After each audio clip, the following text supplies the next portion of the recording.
Here's another simple example of a basic mechanism inherent to all lending. Let's say I lend you $100 and you spend it into circulation.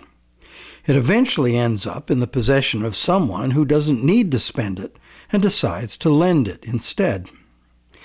Now once again, let's say this is the only $100 in existence. So you have to borrow it from the secondary lender in order to pay off your debt to me. But now you have to borrow it from me to pay the secondary lender. This twice lent money has become a perpetually unpayable debt.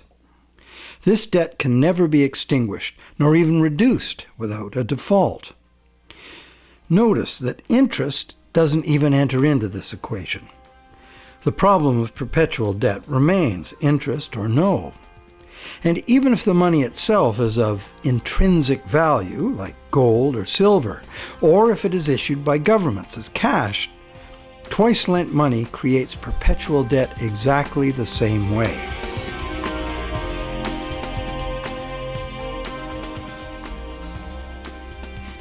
When the same money is lent at interest, several times simultaneously, not only is the debt perpetual, society as a whole is paying moneylenders multiples of the interest rate for the use of the same money. There's an expectation that existing money should increase indefinitely by being lent at interest. But this requires us to mentally divorce the money from the debt from which it came. However, the reality is, every dollar created today has a scheduled appointment to be extinguished as a principal payment on the loan that created it. And that's why debt money can't be separated from the debt that created it. It's like a yo-yo spun out into circulation in the economy for a while and then pulled back in at the appointed time.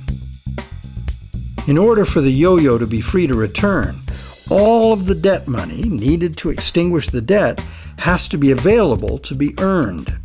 The flow must be complete.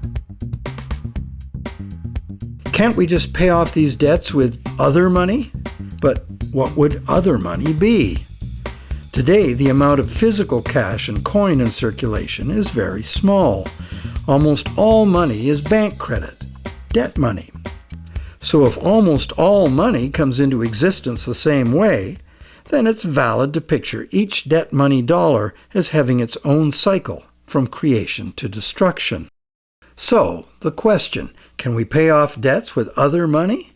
No, there is no other money, as all of it is similarly committed to debt in one form or another.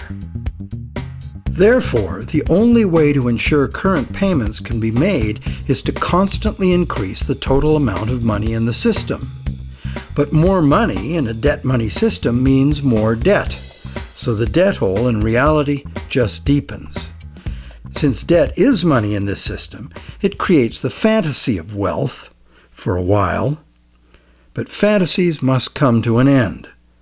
The day of reckoning can be pushed back, but only by passing the debt on to generations yet unborn, which is precisely what we are doing now. Government debt piles up endlessly. Corporate debt piles up, consumer debt too. As long as total debt keeps increasing, the system can stay ahead of the debt monster. But all of this debt is an absurd fantasy that our descendants will surely never repay.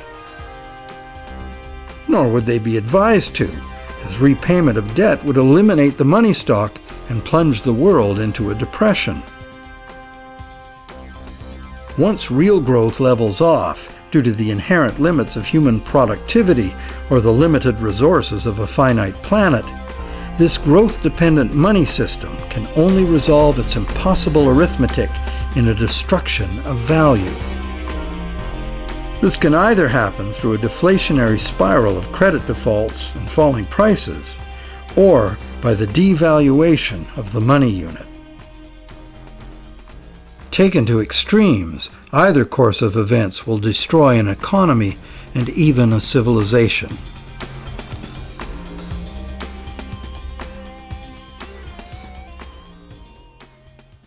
The only other choice is debt forgiveness.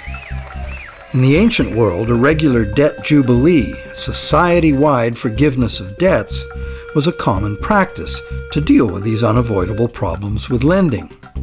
It was considered normal, even by the rich and powerful, that the general good of society took precedence over the rights of those rich enough to be lending money for profit.